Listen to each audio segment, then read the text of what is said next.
ఇడ్లీతో ఎప్పుడూ అదే రొటీన్ చట్నీలు కాకుండా ఇలా డిఫరెంట్‌గా చేసుకుంటే తినడానికి కూడా చాలా టేస్ట్‌గా ఉంటది. పుల్ల పుల్లగా, కారం కారంగా నోటికి ఏదైనా రుచించలేనప్పుడు ఇలాంటి చట్నీ అయితే ట్రై చేయండి. పుట్నాల పప్పుతో అయితే తయారు చేసుకుంటాము. ప్రాసెస్ అయితే చూసేయండి. ముందుగా స్టవ్ మీద పాన్ పెట్టి చక్కగా ఆయిల్ అయితే వేసుకోండి. అది మరిగిన తర్వాత వెల్లుల్లిపాయలు అలాగే ఎండుమిర్చి కూడా వేగనివ్వండి. ఆ తర్వాత ఉల్లిపాయ, టమాటా కూడా వేగనివ్వండి. ఏంటి అంత పొగలొస్తున్నాయి అనుకుంటున్నారా? అది నువ్వుల నూనె అండి. అందువల్ల అంత పొగలొస్తున్నాయి. ఇది కొంచెం బాగా ఫ్రై అవ్వనివ్వండి. ఎప్పుడైనా ఉల్లిపాయ, టమాటా వేసుకున్న తర్వాత కొంచెం సాల్ట్ గాని వేసుకుంటే త్వరగా మగ్గిపోతదండి. ఈ ట్రిక్ అయితే మీరు ఫాలో అవ్వండి. అలా సాల్ట్ వేసుకొని కొంచెం బాగా ఫ్రై అవ్వనివ్వండి. అంతా మగ్గిపోతే సరిపోతది. అందరూ వీడియో అయితే చూస్తున్నారు గానీ, లైక్ అయితే ఇవ్వట్లేదు. అలాగే సబ్స్క్రైబ్ కూడా చేసుకోవట్లేదు. వీడియో చూస్తూ లైక్ అయితే ఇవ్వండి, సబ్స్క్రైబ్ చేసుకోండి. అంతా బాగా ఫ్రై అయిన తర్వాత ఇందులోకి పుట్నాల పప్పు అండి. అదే వేపిన శనగపప్పు అంటారు కదా! అదైతే వేసుకోండి. అది కూడా వేసుకున్న తర్వాత ఎక్కువ ఫ్రై అయితే అవ్వవసరం లేదు. కొంచెం పచ్చివాసన పోయినంత వరకు వేగితే సరిపోతది. అంతా కొంచెం బాగా ఫ్రై అవ్వనివ్వండి. అంతా వేగిన తర్వాత ఒక నిమ్మకాయ సైజ్ అంతా చింతపండు అయితే వేసుకోండి. అది కూడా ఫ్రై అవ్వనివ్వండి.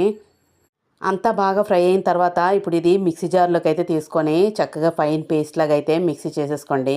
చూసారు కదా! ఫైన్ పేస్ట్ లాగా అయితే మిక్సీ అయిపోయింది కదా! ఇప్పుడు ఇదైతే పోపు అయితే పెట్టుకుందాము. కళాయి పెట్టుకొని అందులో కొంచెం ఆయిల్ వేసుకొని ఆవాలు, అలాగే మినపప్పు, అలాగే ఎండుమిర్చి, కరివేపాకు అన్నీ చక్కగా వేసుకొని పోపు చక్కగా వేగనివ్వండి. పోపంతా చక్కగా వేగిన తర్వాత ఇందులోని మనం మిక్సీ చేసి పట్టుకున్న చట్నీ అయితే ఆ పోపులో అయితే వేసేసుకోండి. ఇంకా ఎక్కువ ఉడకాల్సిన పని లేదండి. ఆ పోపు దానికి పడితే ఇంక స్టవ్ అయితే ఆఫ్ చేసుకోండి. ఇడ్లీలోకి ఎప్పుడు ఒకే రకం చట్నీ తింటే బోర్ కొడుతుంది కదా! మీ ఇంట్లో కూడా ఈ చట్నీ అయితే ట్రై చేసి ఎలాగొచ్చిందో కామెంట్ సెక్షన్‌లో అయితే పెట్టండి. చాలా టేస్ట్ బావుంటది. ఇడ్లీ తినలేని వాళ్ళు కూడా చక్కగా తినేస్తారు. ఇంక నేను ఇడ్లీ అయితే రెడీ చేసేసుకున్నాను ఇక్కడ. పైన చిట్టి చిట్టి ఇడ్లీలు అయితే పెట్టానండి. పిల్లలు బాగా ఇష్టపడతారు కదా! ఇది సాంబార్ ఇడ్లీకైతే చాలా బావుంటాయి. నేను ఈ ఇడ్లీ కుక్కరు ఫ్లిప్‌కార్ట్‌లో అయితే తీసుకున్నాను.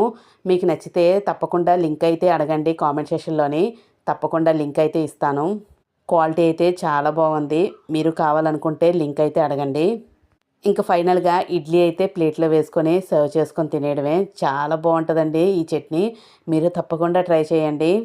చాలామంది వీడియోస్ చూస్తున్నారు కానీ ఎవరు సబ్స్క్రైబ్ అయితే చేసుకోవట్లేదు. తప్పకుండా ఛానల్‌ని అయితే సపోర్ట్ చేయండి. సబ్స్క్రైబ్ అయితే చేసుకోండి. అలాగే వీడియోకి ఒక లైక్ అయితే ఇవ్వండి. అలాగే మీ ఫ్యామిలీ ఫ్రెండ్స్‌కి తప్పకుండా షేర్ అయితే చేయండి. నోరూరించే ఇడ్లీ తినడానికైతే రెడీ అయిపోతుంది. ఇడ్లీ అంటే ఎవరికి ఇష్టం ఉండదు చెప్పండి. ఒకవేళ ఇష్టం లేని వాళ్ళు కూడా ఇష్టంగా తినాలి అని అంటే ఈ చట్నీ అయితే తప్పకుండా ట్రై చేసి పెట్టండి. ఇష్టంగా అయితే తినేస్తారు. ఎక్కువ టైం అయితే పట్టదు ఈ చట్నీ చేయడానికి. అందువల్ల మీరు కూడా తప్పకుండా ట్రై చేయండి. థ్యాంక్ యూ అండి. Thank you for watching.